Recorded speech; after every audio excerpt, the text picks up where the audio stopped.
What's up everybody, and welcome to some Valkyrie. Let's go over some collab stuff. The world raid has come and gone, so hopefully you picked yourself up a few masks and was able to backlog some Black Dragon of Grief if you needed it. You should be a good chunk through the free box summon from the daily login tickets. These four heroes aren't particularly like the most exciting or powerful in the current meta. Nagisa, I guess, may have some usage for some things, but you probably won't be using the other three for very much content. The Loki S5 event is here, and this gear is actually pretty cool. Holy Verdurous boots.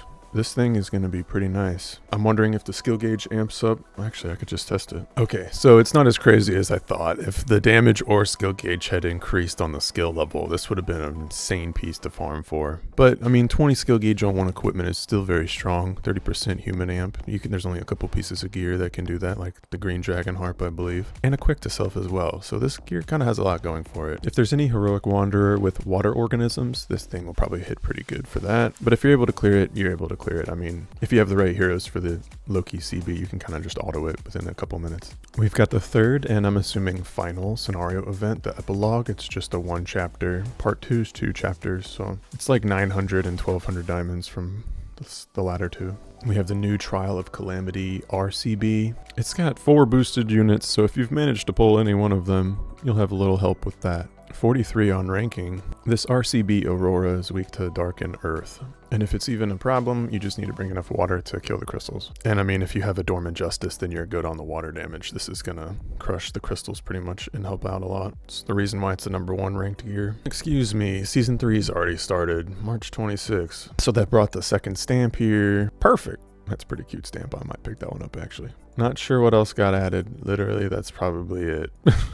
Do keep in mind that you need to pick up a Midgar Academy sword for the second part of the special challenges. Hopefully you've finished the bucket list part 1 by now, so you're ready to move on to the part 2. The last of these is pretty much clear Demon's Vestige 7, 8, and 9 star with Sid in the party. And then the other one is use the Midgar Academy sword on the gear loadout for a lot of CBs. At least the top ones are 6 star or higher. But these few down here, you do have to clear on 7 star specifically, 8 star specifically, in order to get it. Just do 1 clear and you can get out.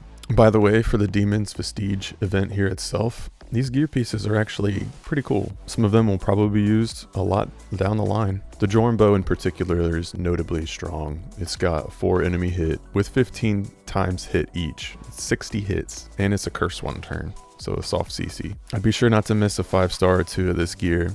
That number of hits is going to be really strong in PvE. Alright, on to the summons now. So the World Raid summon still here for 2 days. Finish off any currencies that you didn't get. Alrighty, all done with that. I placed top 800, so that's good enough for me. Finally get Querus from the box, even though I pulled her not too recently.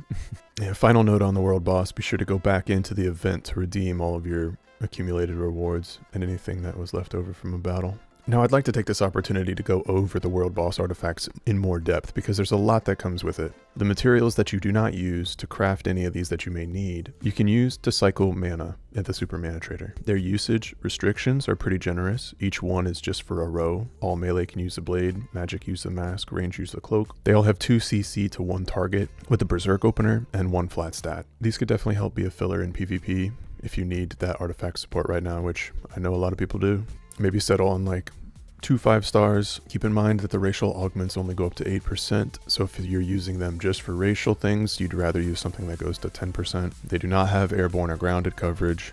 You can either build them pretty much beast killer for PvE needs, or maybe throw a human killer on one if you want to target lifts, or even make one an elf killer if you don't like fighting all the new heroes that are getting thrown into the meta. For now, I'm going to make 2 1 stars of each and just sit on a little bit of the mats before I do my super mana cycling. Now I'd like to break down crafting an artifact here a little bit. Well, we natural rolled an 8% dwarf, but I'm not going to use it for dwarf, so.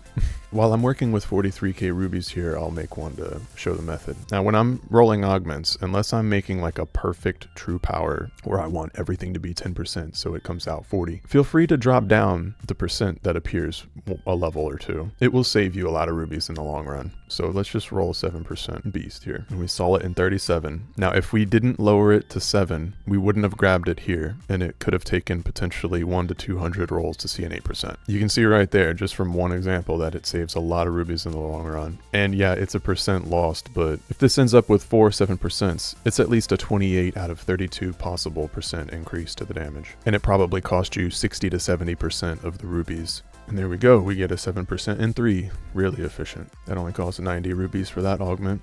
And now we'll get punished on the third one. I'll select the highest placeholder for now and continue to roll until 7%. Now keep in mind, if you want this roll to be 7 or 8%, do not hit OK. That's gonna be what screws you over, and it'll make it cost the full ruby amount to change augment. While you're crafting, you do get this 20 discount. And there we go, max in another 45. Now, how pity works is we have 165 rolls left. So any particular roll that you get to when you hit your pity, it's gonna spit out every augment at the max value as a possibility to choose from. But we're gonna get 7% on the second roll. This is a crazy, that was only 60 rubies for that augment. All right, so we're working with a 29% beast killer, and it took just about 5 or 6k rubies, which is kind of on the low end. Started at about 43k.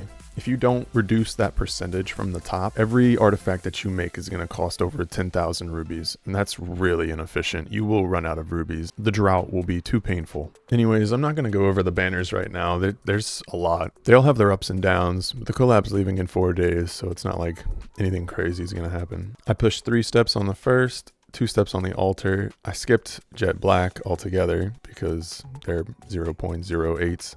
And they are really trying to get me on this raffle again. I've only pulled once or twice on the discount steps, but I really don't feel like going in on another one again. Aurora's action skill is pretty ridiculous though. That is a lot of CC to 3 races. Aurora will be usable in PvP too, because they gave her absolute energy 3. But this isn't the PvP tier list video. There's a lot of work to be done on that. There's so many new heroes. Also, everyone, I want to let y'all know I'm eventually going to get out a video about gearing, because gearing is such a big part of the game, and I've just come to realize that a lot of people don't know a lot about it, or they don't want to bother with investing in the time into optimizing their gears, or they just don't understand how to and feel like it might take too long because they don't know what they're doing. But keeping up with the gears is how you keep up with your power. All the current modern gears are all brand new, and they're all going to be strong when they're released. So the quicker you keep your gears up to date, the more you can use their power while it's relevant. Alrighty everybody, well, I hope you've been enjoying the Eminence and Shadow collab. I always say I have a lot of videos planned, but I really do. The project's just got to get cranked out. Let me know in the comments if there's any other big guides or overhaul like tip videos that you want to see, so I can start to prioritize some things. Also, let me know if you're interested in any other games other than Valkyrie Connect, because I myself am a big gacha player. I play Epic 7, Dislight, Honkai Star Rail. I've got a lot in my arsenal, and I'd like to make some other content too and not just be Valkyrie all the time. I'm still playing a lot of other regular games too. I like downloading new demos and seeing what fun stuff's coming in on the way. If you like staying up to date with gaming content and media, then feel free to join my Discord. I keep a little section where I upload all kinds of game trailers and film trailers, animation, and horror. I'm building a community here, so you're welcome to come join. Also, I respond to every comment, so you will get a response from me if you comment. But otherwise, like if you enjoy, and subscribe if you vibe. And until next time, everybody, foots out. Cheers.